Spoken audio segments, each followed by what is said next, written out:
ازيكم؟ النهارده انا جاي اتكلم عن الحضن. الحضن ده اهم حاجه في العلاقه الزوجيه. يعني ايه العلاقه الزوجيه؟ اتعملت عشان حاجتين: عشان الانجاب وعلشان يبقى عنده شريك يحضنه ويتحضن منه. وبالنسبه للبنت فاهم حاجه في الجواز هو الحضن. يعني البنت لما بتحلم كده ان هي تتجوز الواد الوسيم الطويل، جارها او ابن عمها او ايا كان، بيبقى حلمها او شايف الجواز حضن. فتيجي المسكينة بقى تتجوز وتكتشف إن حبيبها الراجل الجميل ده ملوش في الأحضان أو مطنش الحضن، فبيكون إحباط ما بعده إحباط. فالمهم إن الحضن أهم حاجة في الجواز، والجواز من غير حضن يعتبر ملوش لازمة. يعني كل واحد بقى ياخد شنطته هدومه ويروح يعيش في بيت أبوه ولا يروح زي ما يروح ونفضها سيرة، لأن الجواز ده معمول عشان الحضن. مفيش حضن مفيش جواز. الحضن ده مطلب إنساني قبل ما يكون مطلب جنسي. يعني الإنسان الطبيعي بعيد عن الجنس خالص، ما تفضلش تفكر في الجنس أنت ما وراكش حاجة. اهدى معايا كده. الإنسان الطبيعي بيحتاج الحب، سواء بنت ولد، زوج زوجة أم. الإنسان اللي مش بيتحضن هو إنسان وحيد، حتى لو حواليه الدنيا كلها. لو هو عايش في عيلة فيها 50 بني آدم وما بيتحضنش فهو إنسان وحيد. الحضن هو علامة إن أنا بنتمي لحد، بنتمي لشخص، بنتمي لعائلة. هو علامة إن أنا معايا حد في حياتي. فبلاش شريكك يشعر إن هو وحيد وأنت موجود. وزي ما قلنا إحنا المصدر الوحيد في حياة بعض للامور العاطفيه والجنسيه والكلام ده. يعني انت لو عشت مع مراتك 40 سنه مثلا ومش بتحضنها، الست دي هتعيش 40 سنه وتموت من غير احضان؟ والله يا راجل ربنا يحاسبك، لان ده ظلم باين. وكمان بقى يا معلم علميا الحضن ده كله فوائد: بيشيل التوتر وبيشيل الضغط وبيزود هرمونات السعاده وهرمونات الرضا وهرمونات الحب، وبيعزز الاحساس بالامان والاحساس بالانتماء. يعني الحضن ده علاج، وبالاضافه ان هو علاج كمان فهو حلال المشاكل. يعني مراتك عماله تزعق وتقول لك انت ما صلحتش اللمبه اللي في المطبخ بقى لها 15 سنه، او تقول لك انت ما جبتش مش عارف ايه ولا جبت ايه وطلع خربان، انت بس تحضنها المشكله دي اتحلت. زوجتك متخانقه مع والدتك وعماله تقول لك امك قالت وامك عملت وانا ما بقتش طايقه امك دي، والدنيا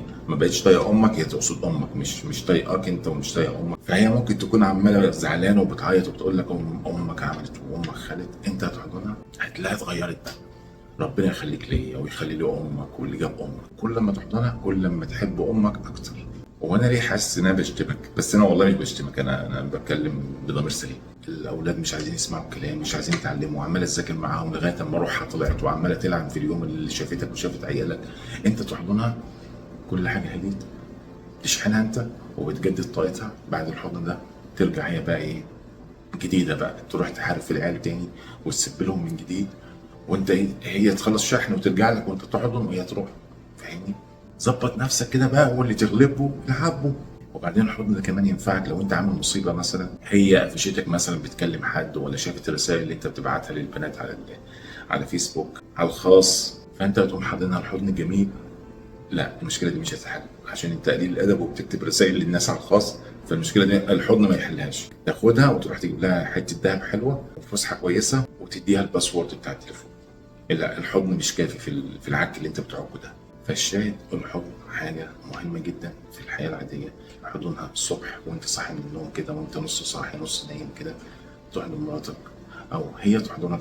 تدوا لبعض جرعه محبه على الصبح كده قبل الناس ما تبدا يومها، قبل الراجل ما يطلع شغله. الحضن الجميل يخليه يعرف يواجه العالم بره. العالم بره بقى عالم صعب جدا، محتاج مجموعه احضان قبل الواحد ما يطلع من بيته. ويا دوب هو بيرجع البيت بيبقى محتاج حضن بقى تاني، لانه خلص الشحن اللي عنده كله في المدعكه اللي بره دي. فهو جاي داخل البيت محتاج حضن. الواحد لما دخل بيته تعبان وبقى له 7 8 ساعات بره وبقى له ساعه في المواصلات، بيبقى نفسه يرجع البيت تلاقي حد بيحضنه، حد بيقول له شكرا، ربنا يخليك لنا، احنا مقدرين تعبك.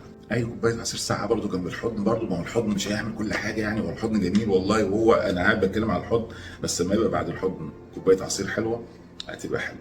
الست طالعه عينيها في المطبخ بقى لها 3 ساعات بتلف لك كرومب ولا بتعشي لك مش عارف ايه.